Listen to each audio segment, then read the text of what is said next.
Hai, Assalamualaikum. Saya Zo daripada Komponen and DIY Malaysia.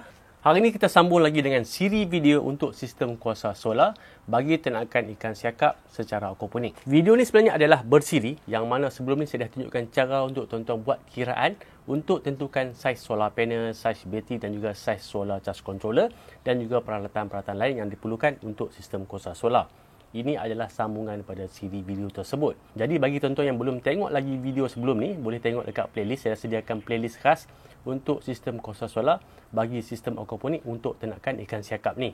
Dan termasuk juga dengan sistem kuasa solar tanpa menggunakan bateri. Untuk hari ni kita akan sambung dengan pemasangan pump oksigen ni. Kita akan buat pemasangan secara kekal. Kita akan pasangkan pump ni kat dalam metal box ni. Dan metal box ni kita akan mount dekat dinding.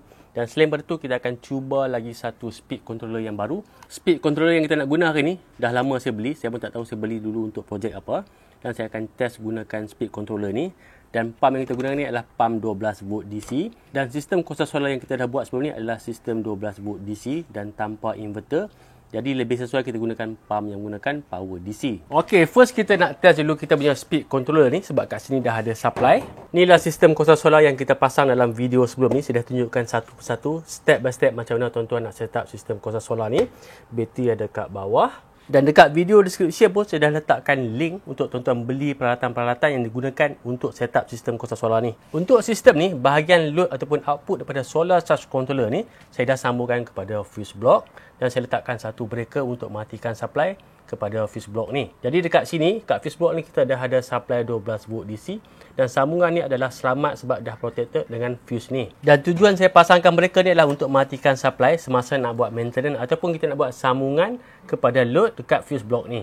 Jadi untuk kita test speed controller ni, kita akan sambungkan speed controller dekat fuse block ni. Untuk sambungan speed controller ni mudah aja, sama juga dengan speed controller yang kita gunakan sebelum ni. Ada input dan juga output. Input kat sini dah label sebagai power dan untuk output adalah motor.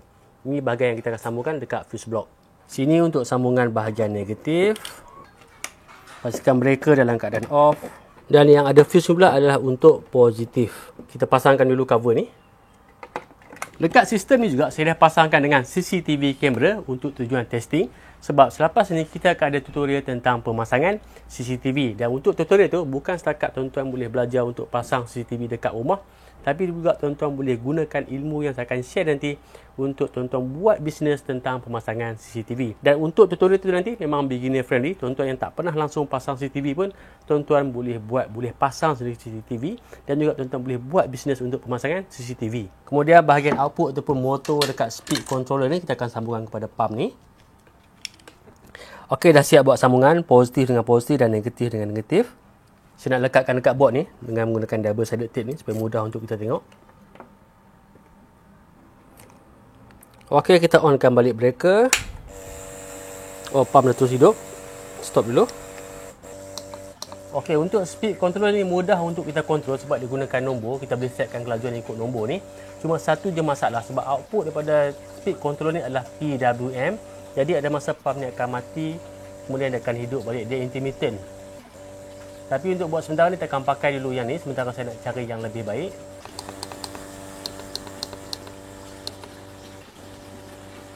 Tapi bagi saya okey je kot kita pakai yang ni. Sebab dia tak adalah mati lama pun, dia macam intermittent saja. Sekarang kita akan pasangkan air pump ni dan juga speed controller ni dekat dalam metal box ni.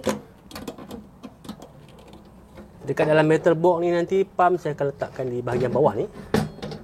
Kemudian dia punya speed controller kita akan lekatkan dekat atas ni. Cuma sekarang ni kita nak lekatkan kita punya pump ni pada plate yang ada dalam metal box ni dekat belakang ni. Kita keluarkan dulu metal plate.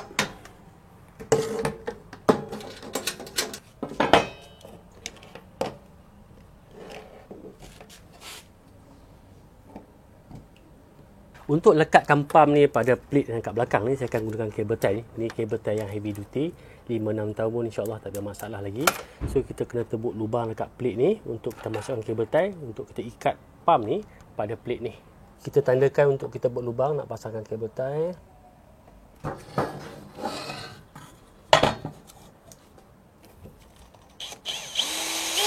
Okey, dah siap tebuk dan sedikit info tentang benih check-up. Benih check-up untuk penghantaran pada bulan 4 ni dah dibuka untuk tempahan.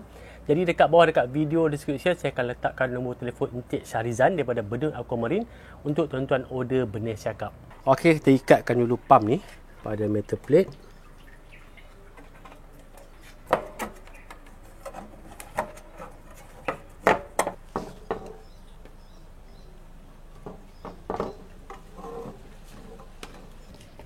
Okey, dah siap ikat dan kat sebelah melintang ni pun ada lagi support. Kita ikat dengan kabel tie juga. Kemudian untuk speed controller ni saya akan lekatkan pada metal plate ni dengan menggunakan double sided tape ni. Saya pun tak pasti sama ada cukup kuat ataupun tak, tapi kita kena cuba dulu. Kalau tak cukup kuat nanti kita akan cari cara yang lain lah.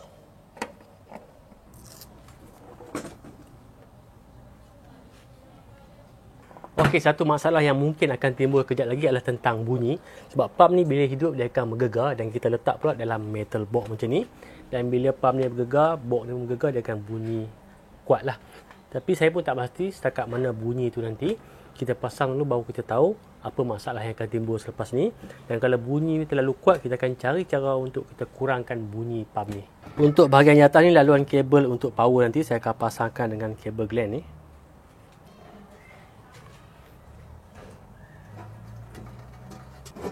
Bahagian bawah dah ada lubang untuk laluan hos nanti.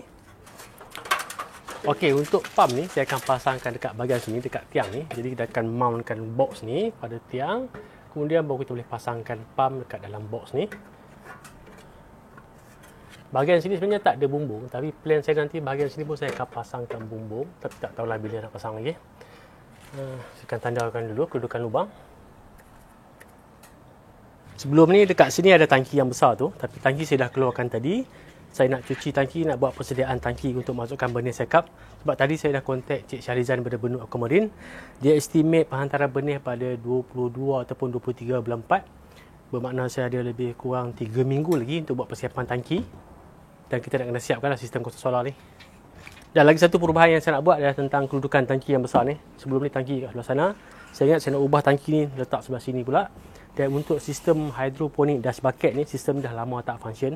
Sebab untuk hidroponik ni nak kena ada bumbung. Bila sistem hidroponik tak ada bumbung, hujan turun, hujan masuk dalam tangki nutrien, baja tu semua dah habis. Jadi sistem ni memang tak sesuai sebab tak ada bumbung. Jadi saya akan keluarkan bucket ni semua.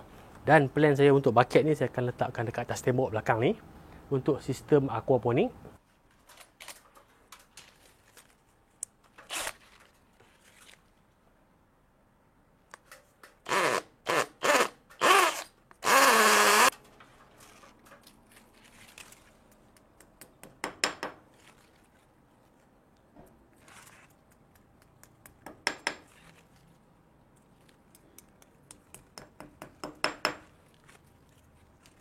Okey, box kita dah siap mounting. Jadi sekarang ni boleh kita masukkan pump ni dekat dalam box ni.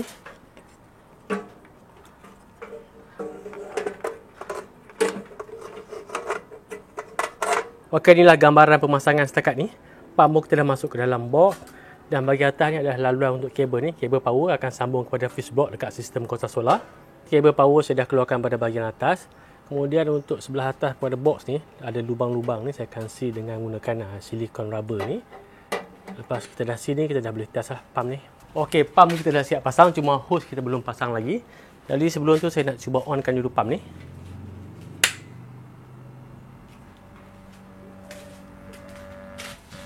Okey, bunyi tak terlalu kuat. Untuk hose saya akan panjangkan sikit hose ni. Saya akan gunakan hose gas memasak ni. Cuma hose ni dia besar sikit lah. Kita cuba dulu.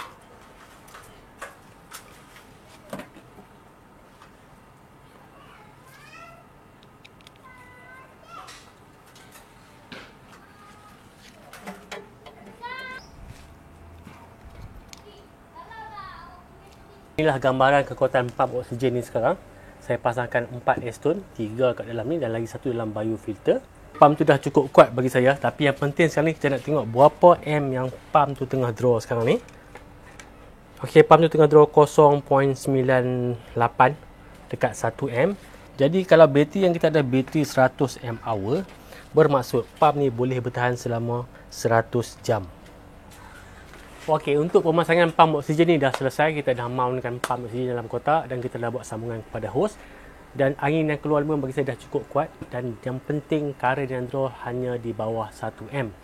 Dan seterusnya untuk sistem ni, sebab lagi 3 minggu benih akan sampai. Jadi apa yang saya kena buat selepas ni untuk next video, untuk siri video ni, saya akan buat persiapan tangki. Saya akan cuci tangki ni, masukkan air, buat filter bagi sistem ni running. Kemudian baru kita masukkan anak benih siakap. Okey, jadi nampaknya sampai setakat ini saja untuk video kali ni. Jangan lupa like dan subscribe YouTube channel Aquaponics ya. Jumpa lagi. Assalamualaikum.